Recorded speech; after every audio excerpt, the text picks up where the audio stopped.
Aí eu entro nessas chapas puro sangue que vocês estão, aspas, só vocês. E pergunto, foram vocês que escolheram não se coligar com ninguém?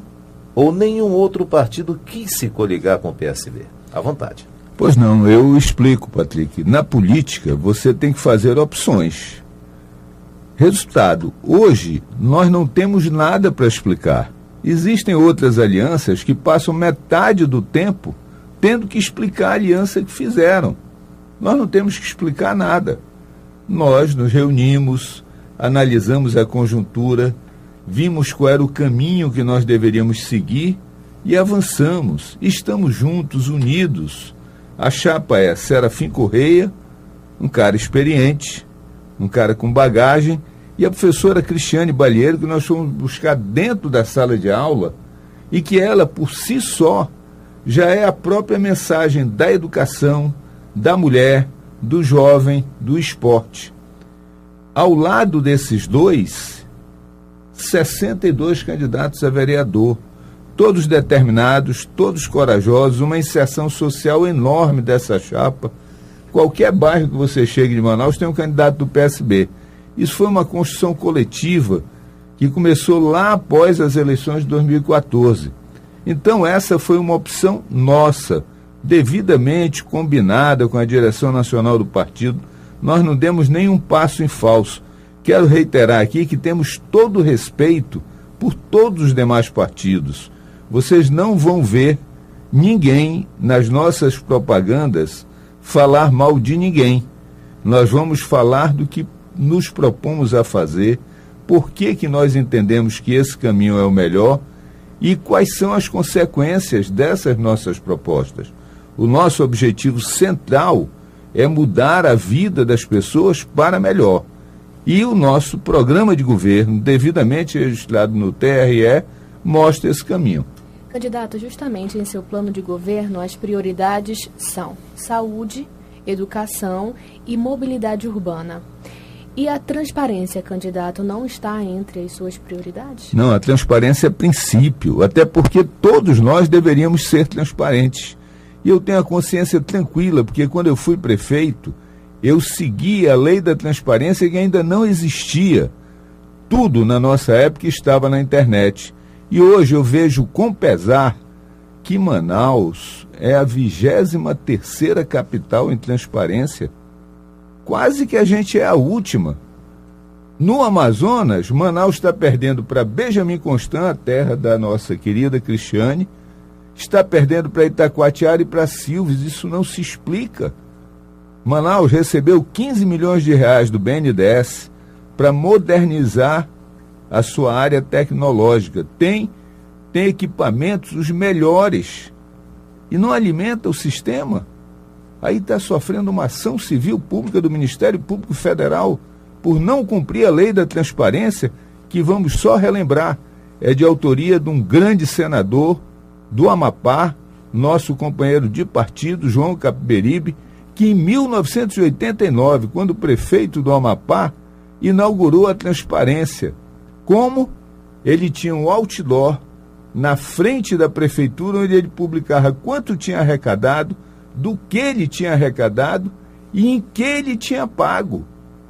Ou seja, o Capi virou senador, apresentou o projeto de lei da transparência, isso virou uma lei nacional que todos têm que cumprir. Ainda hoje há resistência. Por exemplo, a Prefeitura de Manaus não divulga a sua folha de pagamento. Isso está na lei, tem que divulgar. Por que não divulgar? Esconde o quê? Se o senhor for eleito, o senhor vai fazer isso? Vai claro que eu vou fazer. Vai usar redes sociais? Claro, não apenas porque já é lei, mas porque eu sempre fiz isso e considero isso um princípio. Isso é um princípio, isso vem antes do programa, isso não se discute. Transparência é o primeiro caminho, até para que as pessoas saibam exatamente os números. Se criou um mito de que a Prefeitura de Manaus não tem dinheiro. Mas, na minha época, nos 4 anos, nós tivemos 5 bilhões e 800 milhões. A atual administração já tem mais do que 13 bi e o ano ainda não terminou. Os cálculos estimam que vai chegar a quase 15. Então, pega nós aqui com 5 a atual administração com 15. Vamos comparar o que cada uma fez? O que mudou a vida da cidade, o que foi importante? Agora, nós fizemos obras para as próximas gerações, não para ganhar as próximas eleições. Nós gastamos com publicidade menos de 40 milhões.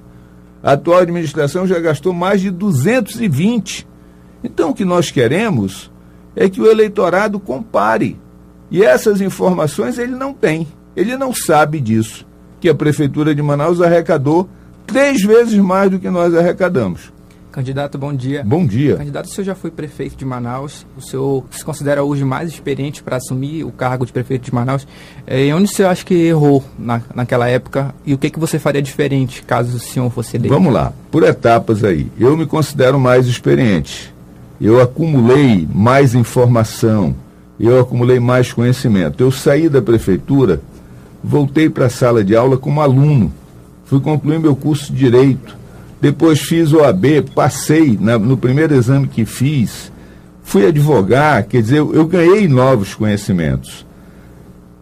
Aí você me pergunta, o que você não faria de novo? A primeira coisa, eu não entregaria a secretaria a partido político. Isso aí nunca mais, isso foi um erro que eu cometi. É um equívoco quem faz isso. Esse presidencialismo de coalizão é um equívoco que não dá bom resultado. Então, se o senhor for eleito agora, como é que o senhor vai escolher seus secretários? E também, vai diminuir secretarias? Não, espera aí. Essa história de diminuir secretarias é um tanto quanto lenda. Tem que ver o que tem efeito e o que não tem efeito. Tem situações que você precisa ter alguém com status de secretário sem que tenha uma estrutura de secretaria. Mas você precisa que aquela pessoa tenha status de secretário para ele poder ter determinados acessos. Por exemplo, um secretário de governo é uma coisa se ele vai a Brasília falar no Ministério como secretário de governo da Prefeitura de Manaus. Mas se ele vai lá como assessor do prefeito, ele não é nem recebido. Então tem situações que isso aí não é muito bem explicado. Aí, por exemplo, o presidente Michel Temer tinha 40 ministérios, ele reduziu para 25. Mas aí você vai ver, a estrutura não diminuiu, porque ele fundiu em outros. Então isso é uma questão que precisa ser melhor explicada, melhor detalhada. Não é essa a questão, é que de repente ficam querendo comparar o Brasil com a Suécia, com a Suíça, não é por aí. Nós temos uma outra realidade e cada um tem as suas dificuldades. Aí você diz assim, o que você fez que não faria de novo? Tudo que eu fiz, eu faria de novo em dobro. Por exemplo, eu fiz uma maternidade, eu faria 2 agora.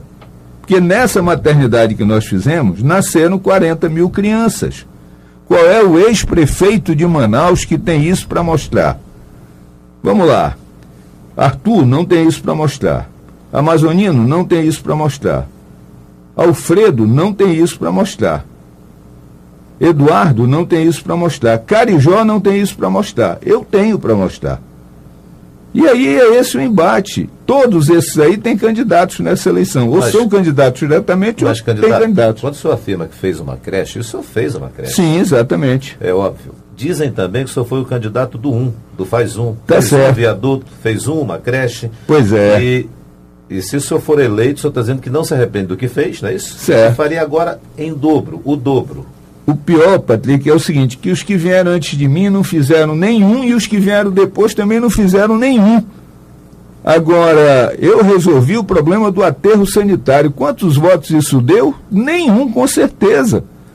Mas hoje, Manaus tem um aterro controlado, que vai se esgotar daqui a 4, 5 anos. Eu não vejo a atual administração se movimentar para saber o que nós vamos fazer. E isso tem complicações ambientais as mais diversas. Isso complica a saúde da cidade de modo geral. Aí lhe dou outro exemplo. Escola para portadores de deficiência. Só tem uma, não é em Manaus, é no Norte e Nordeste. Nenhuma prefeitura construiu, eu construí, só foi uma. Mas foi alguma coisa que mudou a vida daquelas 300 crianças que estão lá. Candidato, então por que o senhor acha que o senhor não conseguiu se reeleger? Exatamente por isso, porque eu não estava preocupado em ser reeleito ou não, eu estava preocupado em mudar a vida das pessoas. Mas o senhor concorreu ao pleito? Concorri ao pleito, mas dizendo o seguinte: olha, a minha maneira de administrar é essa, eu sou transparente, eu não escondo as coisas, eu digo a verdade e eu estou aqui para ser julgado. Entendi que o importante era fazer uma maternidade, entendi que o importante era fazer a primeira creche em Manaus e até então nenhum outro prefeito tinha feito. Importante era ter resolvido o aterro, importante era ter tido a coragem de pagar o preço e enfrentar a questão da água. Muito bem, o povo veio e acreditou num discurso megalomaníaco do amazonino que disse que ia construir 1000 creches. Ele saiu e não construiu nenhuma. Mas eu respeito o povo, a decisão do povo, ela é irrecorrível. Eu nunca fui para o TRE reclamar que tinha havido isso, tinha havido aquilo. Não. Terminou a eleição, cumprimentei, bons votos de sucesso, abri a administração, franqueei todos os dados, nunca escondi absolutamente nada de ninguém. Bem, são 7h14, intervalo comercial. Daqui a pouco a gente volta querendo ouvir a candidata a vice Cristiane Balieiro. O que ela pensa sobre tudo isso, principalmente quando a gente está numa capital em que os últimos prefeitos não tiveram sorte com seus vices, né? Todos começam sorridentes, tudo bacana, daqui a pouco a briga começa, o pau canta. E como é que vai ser se o Serafim ganhar, hein, Cristiane? Depois do intervalo a gente fala com a senhora, tá? São 7h14, até já. Entramos com a candidata a vice, a Cristiane Balieiro. Candidata, como é que a senhora vai ser se o Serafim for eleito? A senhora vai ser aquela figura decorativa? Não, só quem fala é o prefeito, não posso falar nada sobre isso. É ele andando aqui, a senhora 50 passos lá atrás, porque não pode falar nada também. A gente já teve problemas com vices recentemente na história de Manaus, né? Como é que a senhora vai ser? Bem, Patrick, primeiro em relação ao vice, não é? Problemas com vice que nós já sabemos que tivemos, a cidade de Manaus teve. Eu penso da seguinte forma: ninguém casa pensando em separar. Aqui foi um casamento. É um casamento político, mas é um casamento. É um casamento de ideias. É um casamento de ideais. É um casamento pensando no futuro e na cidade de Manaus, na cidade que nós queremos. Eu tive várias razões para vir para a política, várias.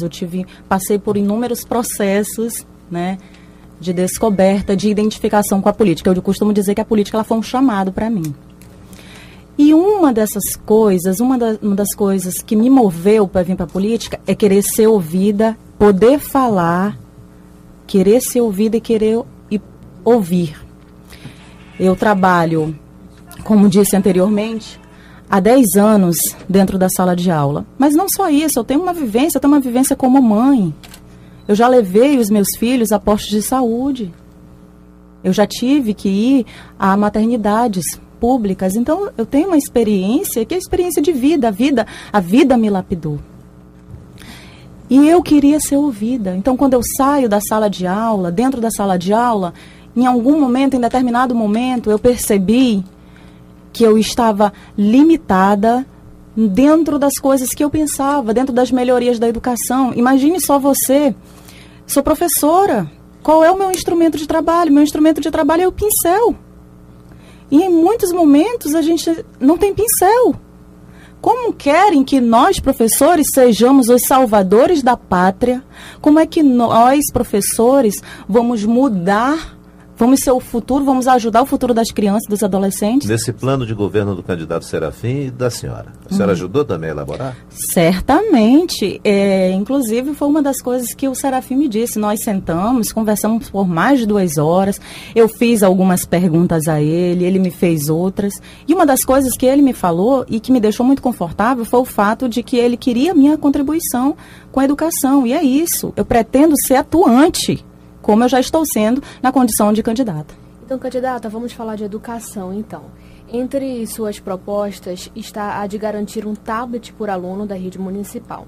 Existem 220 mil alunos, portanto, seriam aproximadamente aí 220 mil tablets. Quanto custará tudo isso e de onde os senhores pretendem retirar o dinheiro? Agora, eu só complemento que na ida escola, casa, escola, o aluno pode ser vítima de ladrões, o aluno pode sofrer algum acidente com o aparelho, etc. Se isso ocorrer, quem vai pagar o tablet do aluno? Tá. O tablet ele custará R$180. Obviamente que essa preocupação com a segurança, ela deve existir. Inclusive, nós já conversamos sobre isso. Nós tivemos já reuniões conversando sobre isso. Primeiro que a gente pretende começar pela etapa final, que seria os 9º anos. Hoje, há uma série de aplicativos, a tecnologia ela está muito avançada. Comentamos também sobre a possibilidade de ter um aplicativo em que a gente possa, no caso de furto, assalto, essas coisas, a gente identificar. Mas acredito que, assim, a gente vive em processos. Hoje nós estamos, né, pleiteando aí a prefeitura. Chegando à prefeitura, todo o projeto ele pode ser amadurecido. Inclusive, se esse não for o caminho certo, a gente pode retomar uma conversa com a sociedade e verificar o caminho correto, o caminho que é mais correto. A gente entende hoje que o tablet é uma forma bacana de inserir o aluno. Não tem como a gente fugir. O mundo é conectado. Eu não posso simplesmente deixar de ajudar os alunos da rede pública, porque ele pode ser assaltado. Claro, essa preocupação ela deve existir, como eu disse, ela é real, mas a gente também não pode privar o aluno pensando no pior. A gente deve pensar como isso vai melhorar a educação. E outra coisa, não é só dar o tablet, não é bem assim, vou te dar um tablet. Não. O que a gente vai fazer com o tablet? O que eu posso ajudar? Os meus professores, os nossos professores, a mim como professora e os nossos alunos. A ideia não é simplesmente, toma o tablet, aluno, e ele vai embora. Não. Mas qual é a ideia, candidata? Sim, a gente pode pegar aplicativos, estudar. Hoje a gente tem uma série de exercícios. Como eu comentei, a gente não tem pincel. No momento que não tem pincel, a gente pode ajudar. O professor faz uma prova diferenciada, faz uma atividade diferenciada. Os alunos, eu vejo muitos jovens, eu tenho uma filha de 15 anos, ela fica brincando, ela baixa um aplicativo do Enem e ela fica brincando, ela fica resolvendo. O professor pode fazer isso. E aí tem também a criatividade do aluno, a criatividade do professor. Mas lembrando que isso vai ser um outro custo, né, professora? Além do tablet, vocês vão ter que aderir aplicativo, vão ter que fazer aplicativo. Então, como é que vai ser feito esse Criar também, né? Não, mas já vem no tablet. Não é que a gente entrega o tablet e vai fazer depois. Não, já vem tudo organizado. Isso tem que ser organizado, planejado e, como eu disse, conversado. Eu acho que é só conversando que a gente se entende. O senhor contribui com esse debate aqui sobre esse assunto? Claro que sim. E só para esclarecer que um tablet custa 180 multiplicado por 220 mil, isso vai dar 40 milhões. 40 milhões não é nada. O orçamento da prefeitura é de 4 bilhões. Isso é 1% do orçamento. E o tablet, ele muda a vida de todo mundo. O mundo hoje é conectado, está todo mundo ligado. O tablet permite uma série, que a criança, que o jovem desenvolva uma série de aptidões que ele tem, mas que talvez ele não possa desenvolver porque não tem a ferramenta. O livro impresso, isso é coisa do passado. Logo, tudo estará no tablet. Mas para funcionar tudo no tablet, a gente tem que ter uma boa internet, a gente tem que ter um funcionamento mas se a gente não começar... segurança também, né? Porque senão o tablet... Claro, mas olha aqui, a questão da segurança, ela é de competência do governo do Estado. Se você for lá na nossa agenda com o governo federal, o item 3, banda larga. Qual é o problema que eu vejo? E eu estou fazendo isso como uma autocrítica, me incluindo. Isso é uma autocrítica para todos nós. Qual é a nossa agenda hoje? A agenda do Estado do Amazonas, a agenda da cidade de Manaus, com o governo federal. Nós não sabemos o que queremos. Nós elencamos uma agenda. O primeiro item da agenda é a reabertura da BR-319. Isso significa muito para Manaus. Na hora que reabrir a 319, o abastecimento de leite, de laticínios, de carne, de peixe, de verdura, de hortifruti granjeiros de Manaus, muda completamente. Eu conversei com o vice-governador de Rondônia, que é do meu partido, e ele disse o seguinte: Serafim, Manaus é uma cidade de boca aberta. Nós queremos que abra a estrada, que esse será um mercado cativo nosso. Candidato, durante a sua gestão como prefeito, o senhor construiu, já deixou claro isso ainda há pouco, a única escola para crianças com deficiência e existe até hoje em Manaus e funciona, né? Se eleito prefeito novamente, quais são suas propostas para os alunos com deficiência e para os cidadãos com PCD? Muito bem. A ideia é fazer mais 3 escolas, uma em cada zona da cidade. Nós temos hoje uma na Centro-Sul. Fazer uma na Zona Norte, uma na Zona Leste e outra na Zona Oeste. Dizer que essa responsabilidade é da Prefeitura e a Prefeitura tem que começar a resgatá-la. Antes de nós, só quem teve a iniciativa foi o desembargador André Vidal de Araújo, que dá nome à escola. Ele teve essa preocupação com o Instituto Montessoriano Álvaro Maia nos anos 50. E vejam o pioneirismo desse homem. Ele fez aquilo uma obra social de iniciativa dele. Aquilo não era público. Aquilo era dele. E ele fazia aquilo para atender as pessoas. E louvo aqui, inclusive, o esforço dos seus filhos, como a dona Rita Calderaro, que faleceu há pouco tempo, que ela foi aprender Libras para poder ensinar e para poder explicar isso para os surdos mudos. Então, essa é uma dívida que a cidade de Manaus, não só a de Manaus, não, todas as cidades têm com aqueles menos favorecidos da sociedade. São 7h28, intervalo comercial. Daqui a pouco continua a entrevista aqui nos estúdios da Rádio Amazonas com os candidatos a prefeito, Serafim Corrêa, e a vice, Cristiane Balieiro. Após o intervalo, até já. Candidato, já entre compromissos de seu plano de governo, há o de fazer funcionar plenamente o que já existe. Cite exemplos do que hoje existe, mas não funciona plenamente, e se eleito, o senhor pretende cumprir o mandato de 4 anos? Bem, eu não serei candidato à reeleição, mesmo que a reeleição continue existindo. Quer dizer, eu estou jogando aberto, estou dizendo isso desde logo para não ter nenhuma dificuldade. Agora, tem muita coisa que já existe e que não funciona, em todas as áreas. Por exemplo, no transporte coletivo, o terminal da Cachoeirinha já está pronto há quanto tempo? E não volta a funcionar. Aí você tem na área de saúde vários postos de saúde que já funcionaram com outras condições de atendimento mais amplo, e que hoje não tem atendimento. Tem áreas da prefeitura que, num determinado momento, no equívoco da prefeitura, a meu ver, ela repassou profissionais médicos para atuarem no Estado e ficou sem esses profissionais. Então tinha aquele atendimento naquela UBS que agora não tem, porque o profissional foi emprestado para o Estado. E como ele foi emprestado sem formalidades, nem o ressarcimento desse valor entra no cofre da prefeitura. Essa área de saúde, ela é muito tumultuada.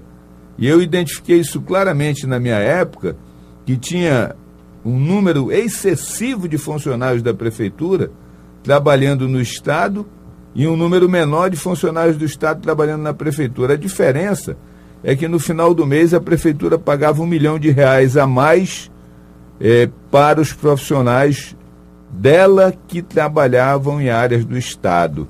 Então isso é um pequeno exemplo, mas que faz uma enorme diferença.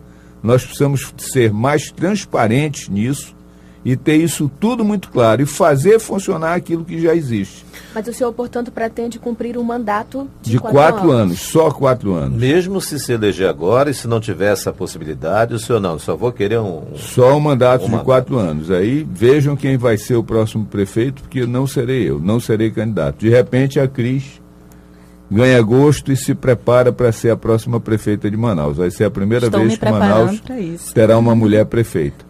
Candidato, em 2007 você lançou o projeto Casa Brasil. Esse projeto ele pretendia promover inclusão digital, cidadania, cultura e lazer nas comunidades de baixa renda. Você tem projetos dessa magnitude? Como é que seria isso? Veja, Casa Brasil era um projeto nacional do Ministério de Ciência e Tecnologia. Quem cuidou à época foi o Bernardo Monteiro de Paula, um quadro muito qualificado que hoje dá a sua contribuição à administração municipal, à atual administração. Isso daí é algo que precisa ser disseminado e cada vez mais. O lance do tablet por aluno está dentro desse contexto, porque as crianças que estudam na rede municipal são exatamente pessoas que as famílias têm uma renda menor. Então, na hora que você dissemina o tablet, que o tablet vira uma ferramenta fundamental, onde ele vai receber os livros embarcados, os exercícios embarcados, ele pode ampliar essa disseminação. Candidato, vamos agora para a nossa pergunta que a gente considera polêmica, e ela é polêmica baseada sempre no candidato que aqui está. Nós deixamos claro ao ouvinte que essa pergunta não é pegadinha, não. Quando o candidato chega, a gente mostra a pergunta para ele ficar ciente, porque a Rádio Amazonas não trabalha com pegadinha, a gente trabalha com fatos. E eu pergunto ao senhor candidato Serafim, durante o seu primeiro mandato, surgiu a informação de que quem mandava na prefeitura era o seu filho Marcelo Serafim. Que o senhor, prefeito, obedecia ao seu filho, que alguns secretários deixaram o cargo por conta dessa intervenção de seu filho na prefeitura. O que o senhor tem a dizer sobre isso? Veja, isso foi uma mentira disseminada através de 7 horas de programas de televisão e rádio que eram pagos pelos meus adversários. Teve um adversário que chegou até a montar um jornal só para me fazer oposição. E uma das maneiras de você atingir o homem público é atingir a família. E eu fui vítima disso. Mas dizer, Patrick, a todos que eu sou uma pessoa muito tranquila. O Marcelo foi secretário de articulação política para fazer a interface com a área política. E ele fez com muita competência. Na sequência, ele foi candidato a deputado federal e foi eleito. Agora, para fechar esse assunto, eu devo dizer que o Marcelo tem CPF próprio, carteira de identidade própria, e ele é o único filho de político no Amazonas que, tendo sido graduado em farmácia e bioquímica, tendo pós-graduação, tendo mestrado pela Fiocruz, passou em 3 concursos públicos, um municipal, um estadual e um federal. Ele não tem 3 empregos públicos porque só pode ter 2. Ele era funcionário público federal, concurso que ele fez lá atrás, era funcionário público estadual, concurso que ele fez lá atrás. E quando o Amazonino era prefeito, ele fez o concurso que o Amazonino fez para a saúde e ele também foi aprovado. Eu quero que me digam qual é o filho de político no Amazonas que passou em 3 concursos públicos. Um federal, um estadual e um municipal. Qual é o filho de político vivo atuando no Amazonas que tem isso para mostrar? Então essa situação de interferência dele na sua administração... Isso nunca existiu. Se o senhor for eleito, o senhor vai convidá-lo para ser de novo secretário? De forma alguma, não existe essa possibilidade. Agora, ele é uma pessoa gabaritada e competente, e isso está acima de qualquer suspeita. Não tem ninguém no Amazonas que tenha passado em 3 concursos públicos, um federal, um estadual e um municipal, filho de político. 7h39. Mobilidade urbana, candidato. Segundo o seu plano de governo, o senhor pretende mudar a faixa azul do centro da pista para a direita. Na sua opinião, a faixa está errada, candidato? Está errada. 10% dos ônibus abrem a porta para o lado esquerdo e 100% abrem para o lado direito. Então, eu não consegui encontrar até agora nenhum engenheiro que conseguisse me explicar que com 10% é maior que 100%. Então, aquilo ali é uma irracionalidade. E ao invés de ajudar o trânsito, ele atrapalha o trânsito. Eleito, o senhor vai fazer o quê? Não, muda a faixa. A faixa vem para a direita, mas aí tem que fazer uma obra complementar, que é o recuo das paradas, coisa que a atual administração começou a fazer e depois parou. Deveria ter prosseguido porque é uma coisa muito boa. O que seriam as cirurgias urbanas no trânsito? Cirurgias urbanas, vou lhe dar um exemplo. Ali no viaduto Miguel Arraes, você vem no sentido shopping, TV Amazonas. Quando você passa debaixo do viaduto, você tem 3 pistas. Ali atrás do Detran, encurta para 2. E aí, quando chega mais na frente, vira uma. Então, ali tem que rasgar para ser 3 pistas até até a Estênio Neves, que vira à direita. Mas isso não inclui esse rasgar, pagar... Claro, mas isso é que nós chamamos de cirurgias urbanas, porque você vai cortar, você vai amputar. Claro que isso tem um preço. Vou lhe dar outro exemplo. Saindo do Parque 10 para virar à esquerda, você tem uma casa ali, aquela casa tem que ser desapropriada, custe o que custar, para aquela virada à esquerda ser mais rápida. Na outra saída do Parque 10, lá em cima no Marreiro, você tem ali umas borracharias, ali estreita também. Se você cortar 5 metros para dentro, você já sai lá na frente e a direita fica livre. Então você tem em Manaus pequenas obras que, se realizadas, melhorem muito o trânsito. Por exemplo, aquela passagem de nível da Darcy Vargas com a Constantino. Quando ela foi feita, há 20 anos atrás, aí fizeram uma pista indo e uma pista vindo. Aquela passagem de nível tem que ser alargada, tem que ser no mínimo 2 indo e 2 vindo. E aí nós romperíamos aquele gargalo. São exemplos das cirurgias urbanas. Candidato, é possível fazer voltar a Domingueira e a integração? Sem dúvida. Você pretende fazer isso no seu... Sem dúvida, e vou lhe explicar porque a Domingueira é a coisa mais lógica do mundo. O que é a Domingueira? A passagem era R$2, mas aos domingos você só pagava R$1. A diferença, que era R$1 por passageiro, e naquela altura eram 200 mil passagens dia, só que quando entrou a Domingueira pulou para 400. Portanto, dobrou o número de pessoas que saíam de casa aos domingos. Esse valor é creditado em favor das empresas numa conta que elas têm na prefeitura do que elas devem de ISS, que eu estimo hoje seja algo acima de R$100 milhões. Ora, ganha o público em primeiro lugar, ganha a prefeitura porque consegue receber um dinheiro e repassar diretamente para o povo, e ganham até mesmo as empresas, porque elas vão se livrar de um passivo tributário. Isso é lógico, isso é simples, isso não gera custo para a prefeitura e isso gera benefício para o povo. A integração temporal é algo que é bom para todo mundo. Por exemplo, se você faz integração na mesma rua, você evita... Eu vou dar um exemplo, Patrick, me permita, que esse exemplo aqui... Alguém que mora na Cidade Nova e trabalha no aeroporto, com a integração temporal plena, ele desce na Constantino, ali na Torquato, em frente da Philips. Atravessa a rua e primeiro ônibus que passar para o aeroporto, ele vai. Pagou só uma passagem. Mas fora disso, ele vai até o T1. Aí ele desce, ele anda 8 quilômetros para lá, ocupa uma vaga no ônibus, desce, anda mais 8 quilômetros para chegar no mesmo lugar de onde ele saiu, para poder ir para o aeroporto, que é o seu destino. Então vejam que o sistema atual ele é irracional. A integração temporal plena dá racionalidade, e isso não é prejuízo para a empresa. Porque se esse passageiro já atravessou a rua, ele deixou de ocupar um ônibus indo e um ônibus vindo. Deixou de ocupar 2 ônibus durante 16 quilômetros.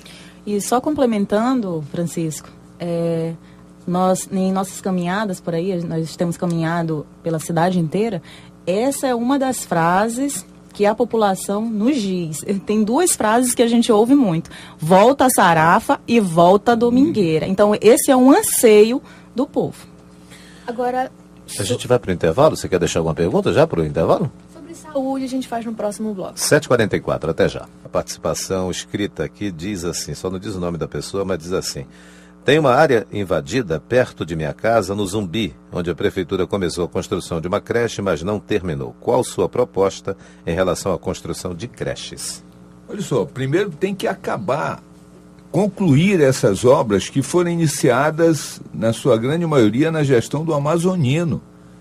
Tem muita coisa abandonada, parada. Essas obras têm que ser concluídas, porque assim, se você inicia uma obra e não conclui, essa obra vai custar o dobro. Porque aí invadem, para tirar aquela confusão. Então tem que concluir isso o mais rápido possível e botar para funcionar. É aquilo que eu disse, fazer funcionar o que já existe, concluir o que está no meio do caminho. Agora a gente fala sobre saúde, candidato. Além dos investimentos em campanhas educativas para diminuir o consumo de açúcar e sal, projeto Sorriso Manhã, Anemia Zero, entre outros, qual será a sua primeira atitude na saúde se eleito? Veja, a saúde é o principal anseio da população de Manaus. E por várias razões.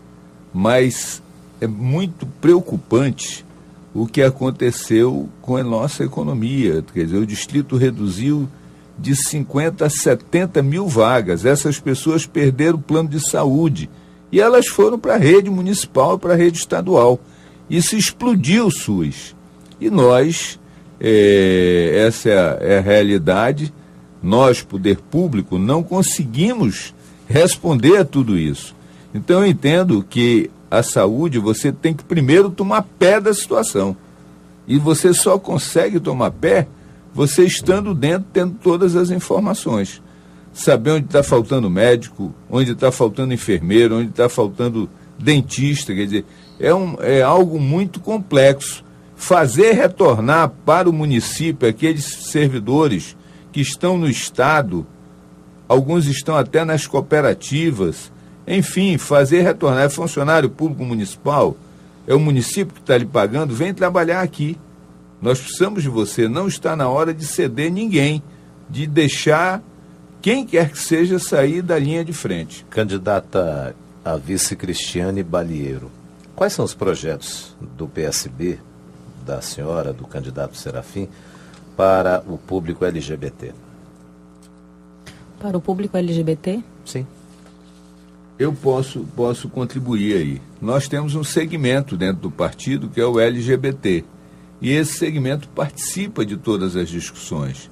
E ele será, em primeiro lugar, respeitado. Com ele haverá diálogo, com ele haverá conversa, como nós respeitamos no passado. Tudo isso envolve uma questão maior, que é o preconceito da sociedade em relação ao público LGBT. Agora, você vai querer comentar? Não, é isso. É respeitar as diferenças. A sociedade hoje, há essa questão de todo um preconceito, mas nós devemos respeitar a escolha das pessoas. Agora a gente fala sobre esporte, candidato. Vimos as Olimpíadas aqui em Manaus, e isso fez também com que muitas pessoas procurassem mais o esporte, ou então se identificassem mais com algum tipo de modalidade. Qual a visão dos senhores em relação ao esporte? De que forma que os senhores vão trabalhar para que o esporte aqui em Manaus seja cada vez mais reconhecido? Veja, o esporte que o município deve tocar é aquele esporte comunitário, é o esporte da base, lá de baixo, é o esporte na escola. Ele não pode ser o esporte de alto rendimento, das grandes competições. Esse aí já está num outro nível. Mas se não tiver a base, você não vai conseguir ter o atleta do alto rendimento. O que nós avaliamos? Nessa área também do esporte, você tem muito campo, tem muita quadra abandonada na periferia de Manaus, onde roubaram refletores, onde não tem iluminação, onde seria bom colocar umas carradas de areia para melhorar o campo, seria bom passar uma máquina para limpar, enfim, uma série de providências que custam muito pouco e que elas podem ser feitas, e com isso você ir resgatando esses espaços para esse público. Nas escolas, é importante que as quadras funcionem em favor das crianças que estão na escola, que elas mantenham uma atividade física. Eu e a Cristiane, no sábado, tivemos uma reunião com professores, e eu ouvi um depoimento de uma professora de educação física que me deixou assim assustado. Ela disse que cuida de 392 crianças. Então ela controla peso e altura. E ela chegou à constatação, triste e lamentável, que das 392, 12 estão dentro do peso normal. 380 ou estão acima do peso ou estão abaixo do peso. Ou seja, as que estão abaixo do peso precisam melhorar, inclusive, a sua alimentação. E aí é um problema social mais amplo. Agora, os que estão acima do peso, tem duas razões. A falta de prática de esportes, e eles estão virando obesos, e a outra questão é a merenda escolar, que há alguns meses a merenda escolar é Nescau e bolacha Maria. Então, tomando Nescau e comendo bolacha Maria, ele vai continuar a ser obeso. E futuramente um diabético, gerando mais um problema para a saúde que já está tão complicado. A Cris, que vive essa área, vive esse dia a dia, pode complementar. A gente pensamos assim, a educação, não é a melhor forma. Eu entendo a educação como a melhor forma para a gente evoluir, buscar conforto na vida. E o esporte, ele é importante no que se refere a tirar essas crianças da rua, deixar essas crianças acessíveis ao tráfico de drogas, a questão de toda uma violência. Nós entendemos que é importante, mas há projetos para isso? Pois é, primeira coisa, você tem que restabelecer as áreas para que eles possam ter o mínimo de opção de prática de esporte. E essas áreas seriam exatamente os campos de futebol. Candidato, isso é algo que custa muito pouco. O senhor pretende descentralizar a prefeitura com as chamadas subprefeituras? Olha só, a prefeitura já é descentralizada e faz tempo. Por exemplo, ela tem 15 distritos de obras, ela tem 6 distritos educacionais. Mas isso na parte de infraestrutura, né? Não, mas tem, olha só, a prefeitura é 25% educação é descentralizado, tem 6 distritos. 25% saúde, ela tem 4 distritos. Ela é 10, 12% na área de infraestrutura, ela tem 15 distritos. Então, em verdade, ela já está descentralizada. Agora, o que não tem... Tal? O quê? Funciona sim. Tal? Funciona como tal. Agora, o que não existe é aquela burocracia toda de uma subprefeitura com 200 assessores cada um. Isso aí eu não farei. Tem que ser um negócio com bem objetivo. Educação está descentralizado, 6 distritos. Saúde, 4 distritos. Infraestrutura, 15 distritos.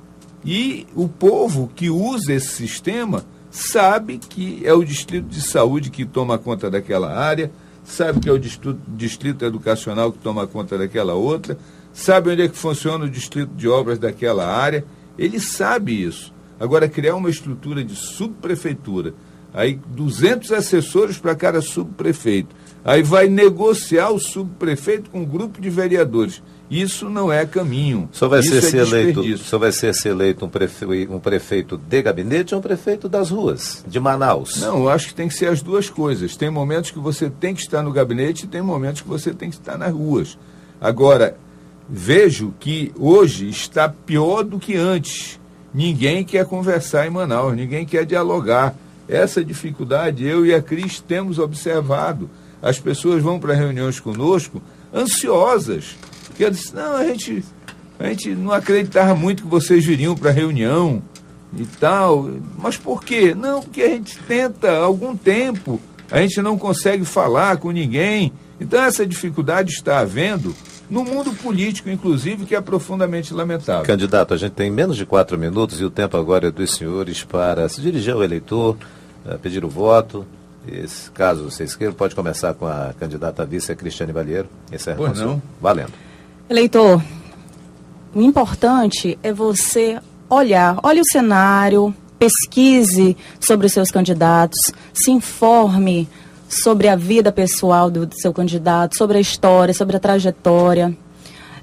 Nós vivemos um momento que nós queremos renovação, mas que renovação nós queremos? A renovação não vem exatamente de caras novas, de pessoas novas, mas de ideias, de postura, de posicionamento. Bem, eu complemento agora e agradeço inicialmente a você, Patrick, a Flávia, ao Francisco, a Rede Amazônica como um todo, o convite. A Rede Amazônica, tradicionalmente, ela é uma emissora democrática que abre o espaço igual para todos, cronometrado ali. Olha, está aqui o cronômetro na minha frente, quer dizer, não vai ser a mais nem a menos, vai ser exatamente o mesmo tempo. Isso é muito importante. O Brasil tem avançado muito em lições de cidadania, a Rede Amazônica dá essa contribuição. Portanto, o nosso muito obrigado. e aproveitar esses 2 minutos que nos restam para conversar com o eleitor. Dizer ao eleitor que nós, do Partido Socialista Brasileiro, PSB, o Partido do 40, o Partido de Arraes, o Partido de Eduardo Campos, nós estamos aqui nessa luta, mostrando a nossa cara, expondo as nossas ideias, mostrando as nossas propostas. O PSB buscou em mim, que sou alguém que tem a vida inteira dedicada à cidade de Manaus, mas buscou também ao meu lado, e não atrás de mim, mas ao meu lado, a professora Cristiane Balieiro, alguém que dedicou toda a sua vida à educação, que está saindo da sala de aula para caminhar nas ruas de Manaus, para olhar nos olhos das pessoas, para aparecer nos programas de televisão e de rádio e conversar com você pedindo seu voto. O nosso programa ele é muito objetivo, ele está disponível no site do TRE, todos podem ter acesso, e nós queremos isso, comparar o que fizemos, comparar o que os outros fizeram, ver quem buscou o melhor, quem buscou fazer aquilo que mude a sua vida de vez. E nós entendemos que coisas como a maternidade Moura Tapajós, a escola de portadores deficientes, o aterro sanitário, enfrentar a questão da água, os viadutos. Se não tem o viaduto da Recife, hoje você não andava em Manaus. Se não tem a Maceió, você não andava em Manaus. E o cronômetro está chegando ao fim. Eu quero pedir o seu voto no 40. É 40 confirma. Muito obrigado. Obrigado, candidatos. Êxito na campanha dos senhores e da senhora, tá bem? Muito obrigada. Obrigado, ouvintes. Amanhã, mais um candidato definido em sorteio aqui na 101.5, eleições 2016.